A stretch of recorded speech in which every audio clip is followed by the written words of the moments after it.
It is a busy Friday, so welcome to The Beat. I'm Antonia Hilton, in tonight for Ari Melber. We are tracking two breaking stories right now. Brand new material from the Epstein case and an FBI search on a former Trump official. More on that later.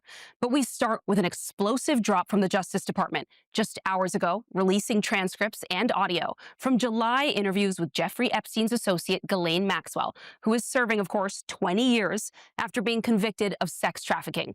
Maxwell saying she never saw President Trump engaging in inappropriate behavior. Did you ever hear Mr. Epstein or anybody say that President Trump had done anything inappropriate with masseuses or with anybody in your world? Absolutely never. In And any context. did you ever observe President Trump receive a massage? Never. And she denies the existence of a client list. So,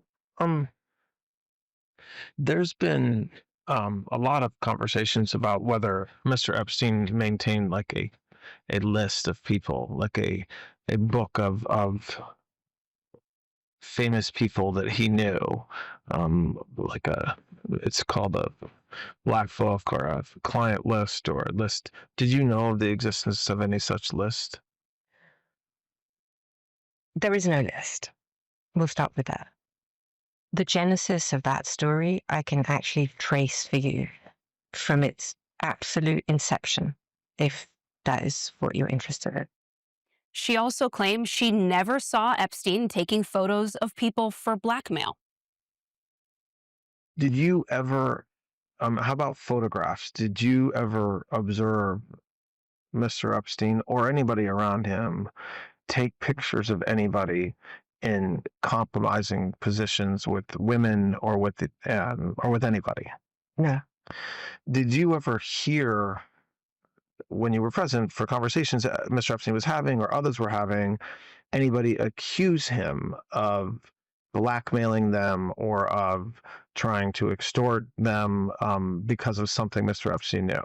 No. And in a striking moment, Maxwell shares her opinion on whether or not Epstein died by suicide.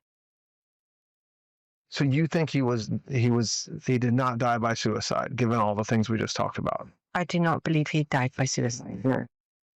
Bombshell developments here. Maxwell's attorney issuing a statement, writing in part, quote, "Maxwell is innocent and never should have been tried, much less convicted in this case.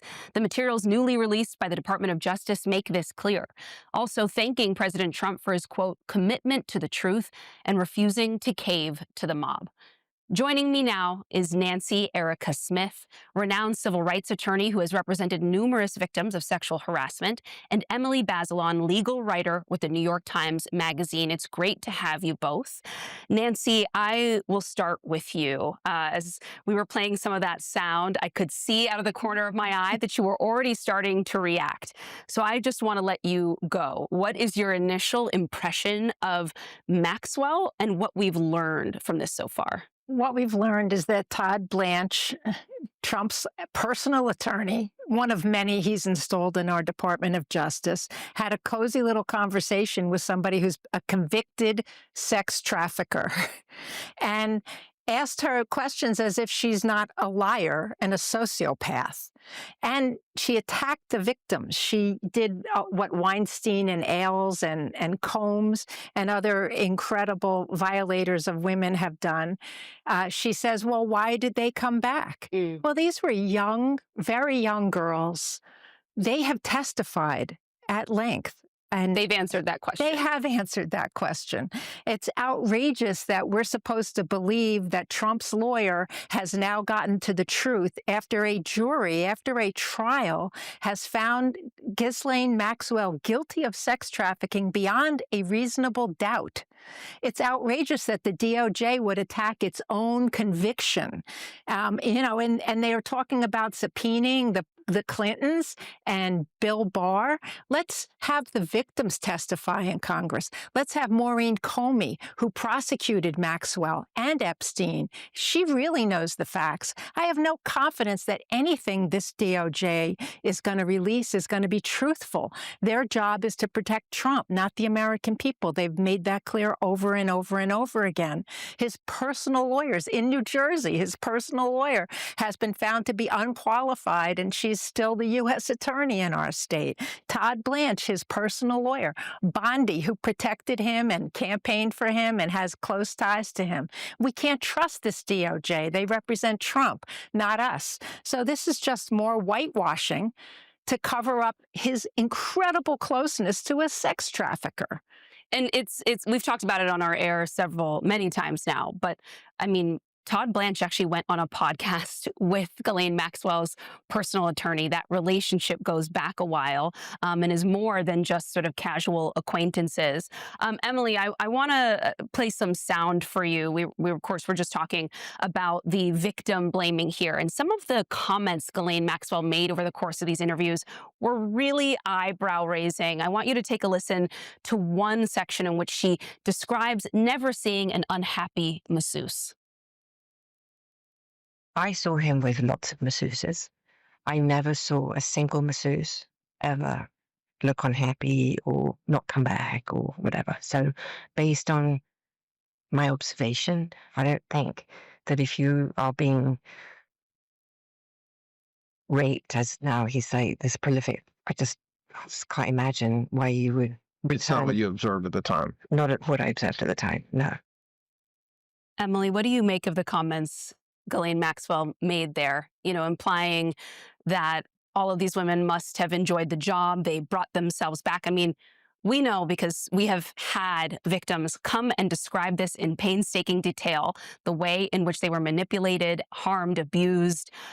So I know I don't need to explain that to you, but what do you make of what we heard her say just there?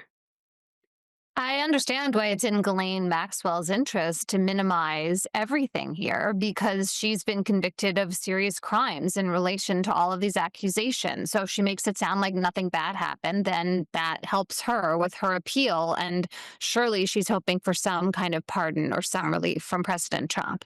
What I don't understand is why President Trump thinks the people who are upset about the very serious charges of sexual assault, this conspiracy here, right? That's what the Epstein case stands for, this conspiracy among elite people hurting the powerless. Why are they going to find it convincing to hear Ghislaine Maxwell, the single person who's actually in prison for these crimes, exonerate herself and then say that President Trump did nothing wrong? It just seems backwards that if this is what they're upset about, that she would have credibility to get President Trump off the hook, to get herself off the hook. That's the part of this that I just still, every time we talk about this, I just don't understand how 2 + 2 = 4 here. Yeah, I mean, in parts of it, some of the remarks that she makes actually would be insulting. If you're one of the people who's been in this, very concerned about this case, tracking it on one of the podcasts for quite a long time. I mean, at one point, she compares the spectacle around all of this to the Salem witch trial. Another comparison that I find very interesting, given the gendered aspects, of course, of that trial, the way in which women were discredited and labeled as hysterical and not to be believed through that. But take a listen to some of her remarks there. So that narrative that was created and then built upon and it just mushroomed into what, but basically this is like a Salem witch trial. People gone lost their minds for this thing. Another thing is that everyone puts us together a monolith. He literally had a separate life from me. I literally had a separate life from him. Now, did they say? Well, of course they did. I'm not crazy, but he kept a lot to himself and he didn't like to share. He was not a sharer. Well, at least not with Mr. Epstein. Nancy, is this the Salem witch trials? It's the Salem witch trials for the victims. They're the ones who are being attacked. They're the ones who are being called liars by a convicted sex trafficker. I mean, there's so much evidence in this case. Who has a stable of masseuses that Donald Trump himself said are very young? Who has that? I mean, it's outrageous to attack the victims like this and take their voices away. We know how painful it is. They've told us how painful it is. And then the Trump administration, who's installed his private lawyer in the DOJ, releases this as if we're supposed to believe a sociopathic sex trafficker who's been moved to Club Fed, a beautiful federal prison not for sex traffickers. The prison's own rules say she couldn't be in Club Fed. Why did she get moved? Because she's going to say stuff like lies like this, and we're supposed to believe it. It's outrageous. Emily, of course, a lot of the attention tonight is on Ghislaine, her words, what it's like for people to listen to her in this extensive audio. But did anything about the way Todd Blanche conducted himself in these interviews interest or surprise you? Blanche seems very amenable to the answers she's giving. He's not pressing her. She is saying what he wants to hear about President Trump, and then he's letting her talk in this way that's helpful to her case. This is not a skeptical lawyer kind of trying to test someone's credibility or really test anything. He came to get a story, and he got that story. That's what this seems like. You agree with that? I feel you want to say something. As a lawyer, this was outrageous. This was, what we want you to say. Nothing bad happened. It's blame the victims, and Donald Trump had nothing to do with Jeffrey Epstein, despite all the evidence that he did have a lot to do with Jeffrey Epstein. Do you have faith in any part of the sort of many tentacles of this process at this point? For example, Congressman Ro Khanna, Congressman Massey, trying to give survivors the opportunity to have their voices heard on the Hill, trying to compel their colleagues to do something about this when they're all back in September. Yep. Does any part of this seem legitimate to you? No, none of this is legitimate to me. Nothing that comes out of this DOJ is going to be legitimate. We've already heard the leaks of them redacting Trump's name and cleaning it up, releasing this ridiculous transcript. It's so illegitimate, it's ridiculous. It assumes we're all stupid, and some of us are. Emily, do you think it would make a difference for people to see survivors come together, be in D.C., and describe their experiences in their own words? I mean, part of me almost feels bad when I talk about this because the onus on them to re-explain something they've explained so many times. Many of them have described talking to my team on our weekend show. I know Alicia Arden, one victim, spoke to Nicole Wallace at length about sort of the way this re-traumatizes them. But do you think at some point that kind of action is all that could get people to understand the gravity and the reality of this entire case? I also hate to put that kind of burden on people who don't feel comfortable talking. If they're people who want to come forward, sometimes people find that healing. They are getting to tell their stories. That's a role they can play. They feel like they're helping other people who've experienced harm or preventing harm. And I fully support that. But asking people who don't want to be public one more time to tell a very painful tale, that's a lot to ask. And I think we've heard abundantly from them. There is a long record for people to look at if they want to understand the victim's perspective here. Emily Bazelon, Nancy Erica Smith, thank you both so much for joining tonight and for keeping the survivors at the center of this story. Coming up, the day's other big breaking news, the FBI search and what some fear could be a major escalation of Trump's retribution campaign. But first, another side of the Epstein saga, the DOJ handing over files to congressional investigators. I'll talk to a member of the House Oversight Committee when we're back in just 90 seconds. Do you remember one way or the other whether President Trump submitted a letter for his 50th birthday? I do not remember. And the article that references the letter talks about like either a picture of a naked woman or something like that. Do you have any recollection of that? I do not. That was Ghislaine Maxwell saying she does not recall that bodied birthday letter the Wall Street Journal reports Trump sent Epstein. This new audio coming on the same day Trump's DOJ sent the House Oversight Committee the first batch of documents in response to a subpoena for the full Epstein files. Joining me now is Congresswoman Yasmin Ansari of Arizona. She is a member of the House Oversight Committee investigating the Epstein case. Congresswoman, it is good to see you. What can you tell us about what's starting to come into the committee tonight and the volume of what you've received? Is it what you were promised? Thank you so much for having me on. Listening to the prior folks that you had on just made me sick to my stomach to kind of relive what the victims are going through. As you know, the Oversight Committee successfully was able to subpoena the full Epstein files. The deadline was a couple of days ago, but of course, with the usual trend of lack of transparency from this administration, today we received the first tranche of the materials. It was about 33,000 pages.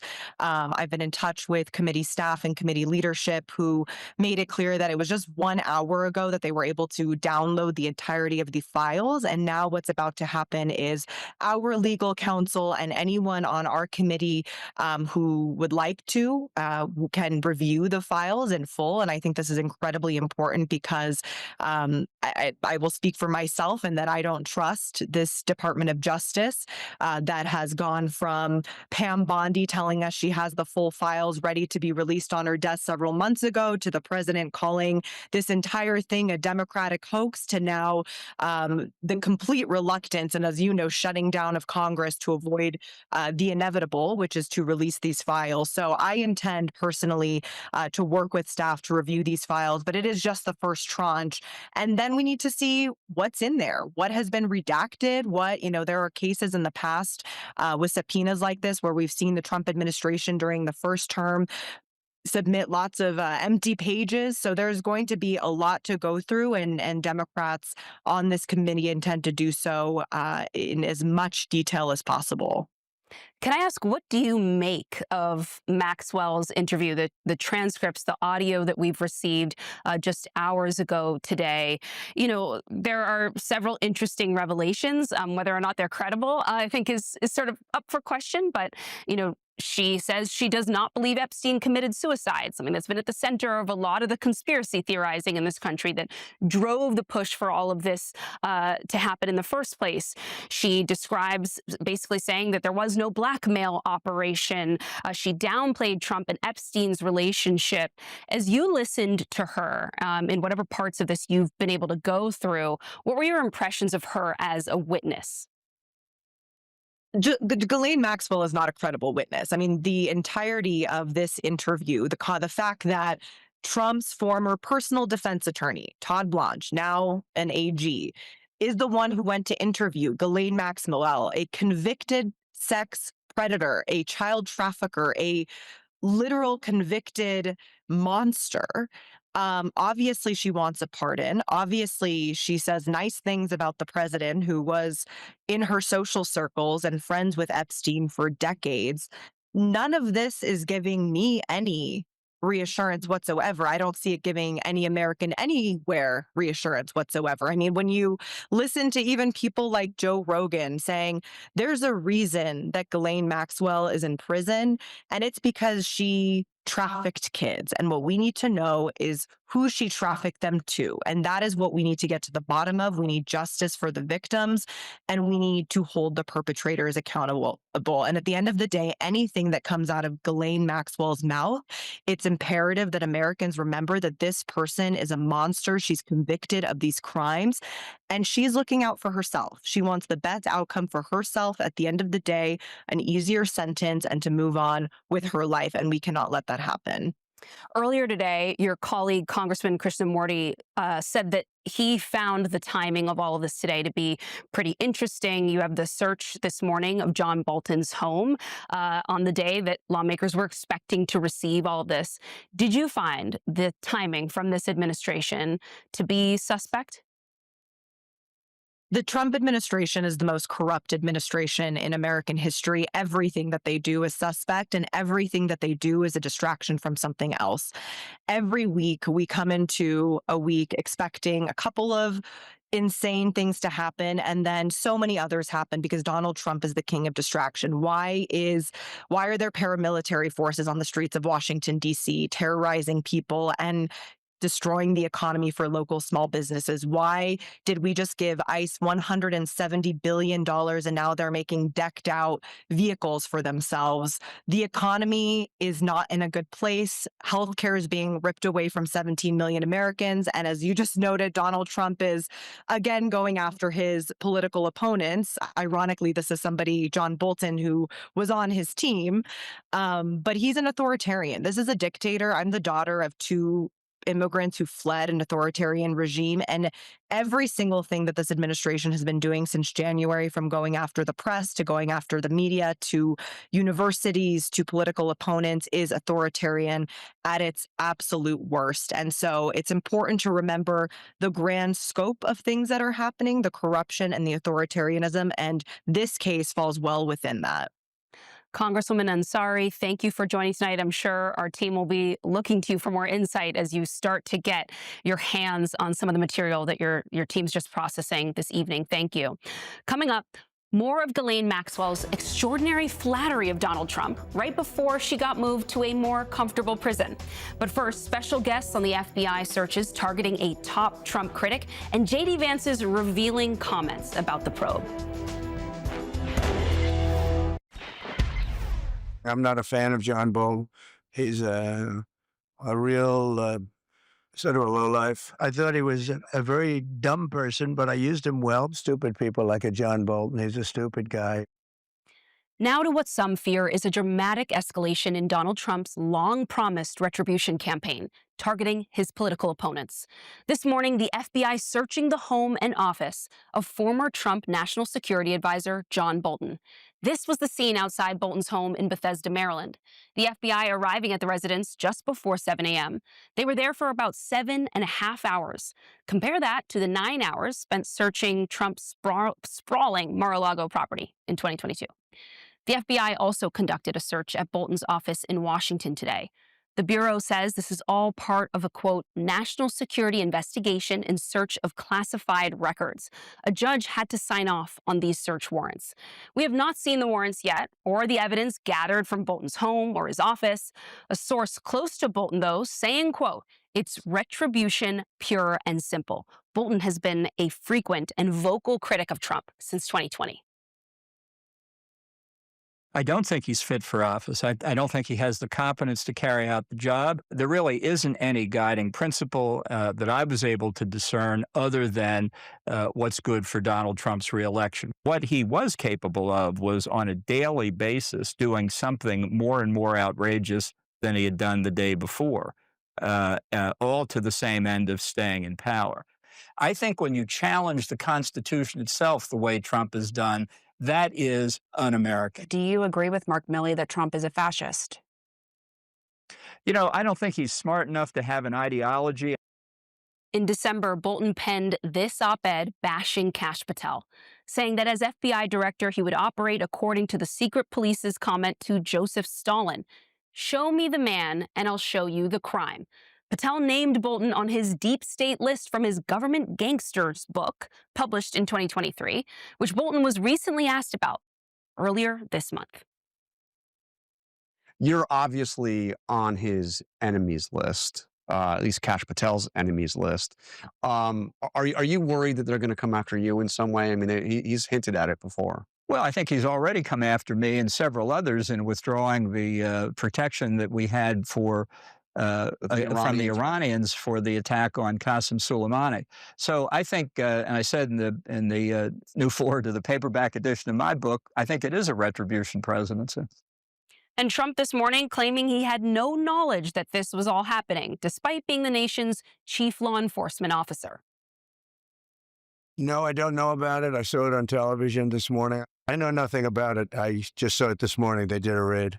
I don't want to know about it. It's not necessary. I could know about it. I could be the one starting it. I'm actually the chief law enforcement officer but I feel that it's better this way. And joining me now is Miles Taylor, former Homeland Security official, who, of course, went public writing as anonymous, resisting Trump's agenda in the first term. Like John Bolton, Taylor is included in Kash Patel's book as a member of the deep state, what some have called a de facto enemies list. Also with us, Asha Rangappa, former FBI special agent. Miles, it's good to see you again. I want to start with you, and I want to ask you point blank. Watching these scenes this morning, were you afraid for yourself at all? I wasn't afraid, but I expect it to happen. And that's the moment that we're in. I mean, my wife and I woke up and, I told her the news and I'd seen it. And she said, it's happening. It's happening. And she didn't just mean the potential threat to us and our family. We know we are in the president's crosshairs. He's named us in an executive order. He's launched a revenge investigation into us because we've spent years not backing down and criticizing him. What's happening that my wife was noting is that we really are crossing over the precipice into something that looks like authoritarianism. And that's a really hard thing for either someone like me, I won't presume Asha, but probably Asha too. People who came up in the national security community, you're trained that over there is where authoritarianism happens, not here. And yet the president of the United States made very clear that this was one of his top enemies, John Bolton. He signaled that he wanted John Bolton, looked into. He's already engaged in retribution against him. That's what he got. But you know what? One of the biggest takeaways I had today is that John Bolton was still tweeting dissent from his driveway against Donald Trump. And I think that's pretty damn brave. Is that what you plan to continue to do? Speaking out, even as you see these scenes unfold? This is incredibly serious. There's a lot we still don't know about what was placed in front of a judge to put all of this in motion. But what kind of preparations do you have to make as a family for the possibility that what we saw happen this morning could come to your doorstep? Well, look, I've got one of the best legal teams in the country. I'm really, really lucky. The number one trial lawyer in America last year is the lead on my legal team and an extraordinary group of national security professionals. But that doesn't protect you from something like this happening. I think it's very possible it could happen to us. But to your first question, will I let that silence me? No. We made a decision, and it took a while because, in the face of something like this, there's a lot of pressure to just be quiet and try to prevent worse things from happening. But then the intimidation works. Then it happens to more people and more people. So we've made a decision as a family that we will not shut up. No matter what happens, we will not shut up because this is wrong. We're being investigated as part of a revenge campaign, many others too. And we have to send a signal that we can't let that intimidation silence free speech in this country. Otherwise, we won't get it back. Asha, I want your thoughts on every element of this, but I guess I'll just begin with kind of breaking down for our viewers the protocol here. What would be required for a raid, a search of this kind to be approved, to take place? I guess in a normal FBI, we know that this is not the most normal FBI, Okay. but kind of bring us into this world and how we could get to this point.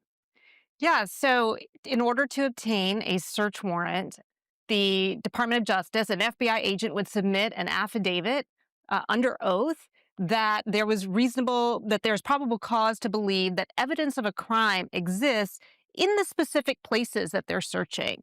This is something that typically comes towards the end of an investigation after you've done a lot of other evidence gathering, because you have to include that in this affidavit. We saw an affidavit in the Mar-a-Lago search. That one was released by the court. So that's an example if people want to go look at what one looks like. So there is a judicial check here. There is a legal standard. But what makes this unusual is all of the stuff that Miles was describing. There's the rhetoric in which this person has been directly targeted. There is no daylight between the White House and the Justice Department, as there has been in the past.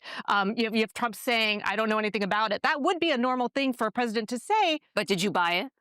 No, because he's been, just a couple of weeks ago, he had dinner with the FBI director and the attorney general. So it's hard, and this administration believes in an interpretation of Article 2. This is their legal interpretation that he can direct investigations. And we also have seen this administration have problems being forthright with the court. So my big question here is, what is the evidence that was submitted to the court that got these judges to believe that there was probable cause, that there was evidence of a crime in these locations. The other thing I found incredibly strange this morning was FBI Director Kash Patel tweeting, moments after this search began, saying, "No one, all caps, is above the law. FBI agents on a mission." That tweet was reshared by Attorney General Pam Bondi, by Vance, rah, cheering this thing on. It seemed kind of crass. Like, not the normal way investigators, an agency of that stature, should comport itself in the midst of an important investigation.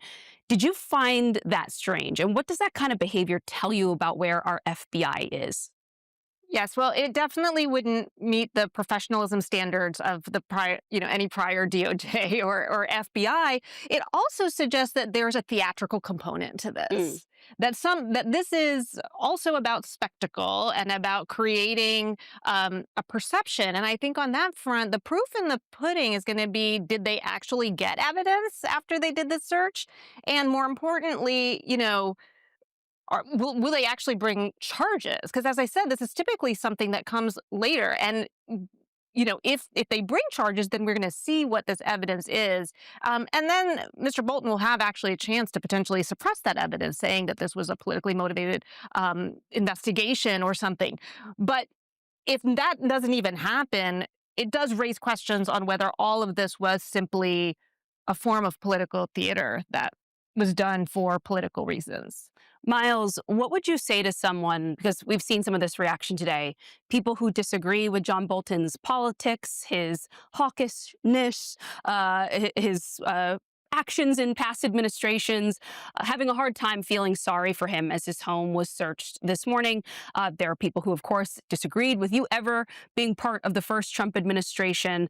So to people who maybe are not alarmed by the scenes that unfolded this morning, why would you tell them that they should care? Well, first I would tell them, go stand by John Bolton, because we have an incredible tradition in this country of being able to vehemently disagree with people and their opinions, and also stridently defend their right to express those opinions. And I will tell you, there is a civic catharsis in going and standing up for someone's rights who you disagree with. So first and foremost, that is their obligation as American citizens. Go stand up for that person's rights, even if you didn't agree with a single thing he ever did policy-wise. And the second part is because it will affect you. It will affect you because what Donald Trump is doing here is he is setting a precedent that any president, regardless of their political party, can effectively order revenge investigations into their rivals with the stroke of a pen or perhaps a dinner, as Asha alluded to, or wherever the true genesis of this is. That's not a country we want to live in. When the other party's in power, you don't want that happening to you. And so it's really important to set that standard. I mean, at the beginning of all of this, I'd mentioned earlier, we really wrangled with whether or not amidst this craziness, we wanted to keep speaking out. And ultimately, our decision was that exactly what we just talked about. If we don't start standing up for those other folks, it's going to get worse. And so, a nonprofit group launched something called endpresidentialrevenge.org. It's endpresidentialrevenge.org.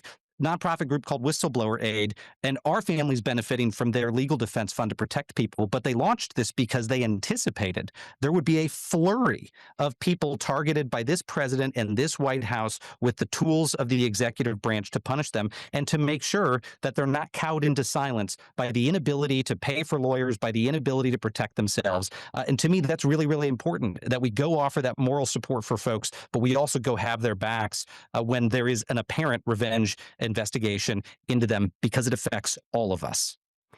End Presidential Revenge, becoming a website and a movement, I think that sort of says everything about the moment we are living in. Miles Taylor, good to see you. Asha Rangappa, great to see you too. Thank you both for being here tonight. Up next, J.D. Vance raising eyebrows with his comments about this John Bolton probe. And later in the hour, Ghislaine Maxwell using a tried and true strategy to get Donald Trump's attention: flattery.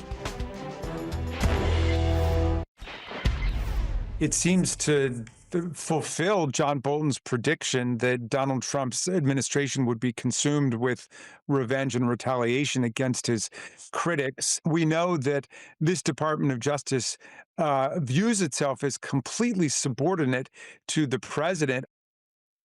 That was former January 6th committee member, Congressman Jamie Raskin, sounding the alarm about the FBI search of John Bolton's home. Bolton, just the latest critic of Trump to be targeted by law enforcement, joining several Democratic elected officials and other former members of the first Trump administration. Earlier today, Vice President Vance claimed that the search of Bolton's home and office wasn't politically motivated. Well, so we're in the very early stages of an ongoing investigation into John Bolton. Our focus here is on, did he break the law? Did he commit crimes against the American people? If so, then he deserves to be prosecuted. Is Ambassador Bolton being targeted because he's a critic of President Trump? No, not at all. It's worth pointing out that it's a little odd that Vance is saying we're in the early stages and that it's our focus, when, of course, the White House is not supposed to be involved in criminal prosecutions and investigations. Joining me now is Douglas Brinkley, presidential historian and professor at Rice University. Doug, thank you for joining tonight. So, what does a historian think when he sees this news today?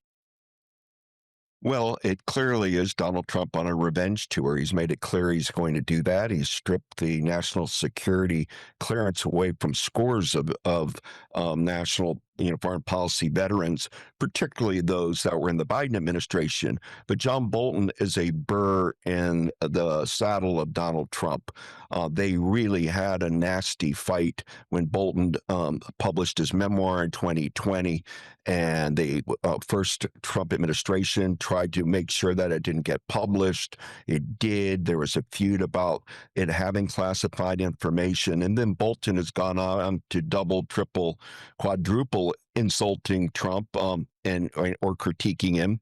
And so he would probably be on the top of the list. To go after, like the FBI raided today, one imagines they looked at other criteria, and there must be a feeling on the Bolton case this could be one, or once the information gets out, meaning they'll say this document was top secret, you published it, hence you're guilty. So as a historian, it reminds me of World War I era of Woodrow Wilson, Alien Sedition Acts, when Wilson would go after political opponents, even going so far as to arrest Eugene Debs in Ohio and put him in jail. Debs was a socialist who didn't think the draft was legal, and Wilson did the dirty deed. And we're in that same kind of environment right now, only we're ostensibly in a peacetime environment in the United States. So, and not a World War situation. And it rings Red Scare, McCarthy era bells also.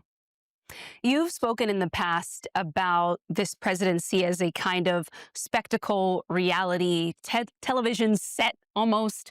And I'm curious for you, when you see the sort of law enforcement arm of this spectacle, what your impression is of it, if there's any historical parallel for that part of this presidency.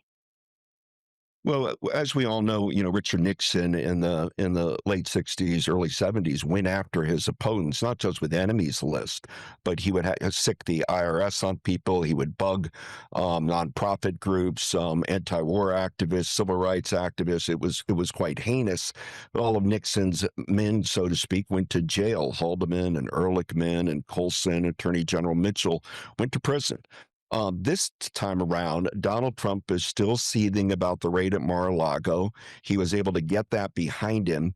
And now in Bolton, he sees he can do the same charge against Bolton for having a security document laying around his home in Maryland or at his M Street office. And I think for the Trump administration, they'd like a scalp. You can keep taking clearance away from a lot of foreign policy analysts, but in the end, people are wondering, did he do anything wrong? Bolton, prove it. And so now the burden's going to be on the Trump administration, I think, not just in the courtroom, but in the public sphere, to show why they went to this ugly and extraordinary length to go after Bolton. The answer is going to be they wanted to send a loud message to other critics and then bury the story of the Epstein files today, force the Bolton story upon us, and history will connect what happened to Bolton to what's going on in Washington, D.C. with National Guard and the taking over the streets. It's in a way the Trump administration saying we're in a law and order mode. We are going after people on the streets, people that are that we think are kind of blue collar, if you like, or underclass people in Washington, but we're also aiming for some white collar criminals. But in their mind, Bolton's a perfect, opening salvo. Professor Brinkley, thank you. Up next, I have more new audio from that bombshell DOJ interview with Ghislaine Maxwell.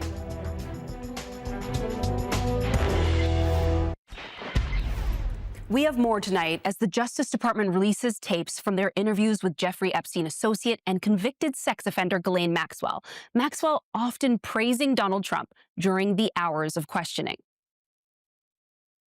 Trump was always very cordial and very kind to me. And I just want to say that I admire his extraordinary achievement in becoming the president now. And I like him. And I've always liked him. Maxwell exercising some flattery amid widespread speculation that she's angling for a pardon. Here is Maxwell toward the close of one of the sessions, offering up even more good words for Trump, totally unprompted. May I say something? Of course, yeah. I just would like to put out there that I also focus on how I think the president got swept into some of this, unnecessarily, by the way.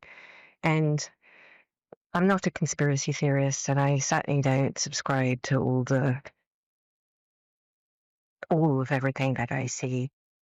Keep in mind, Trump so far has refused to rule out a pardon for Maxwell, alarming the survivors of Epstein's abuse, who've continued speaking out and pleading with the government for more transparency and respect for what they've endured.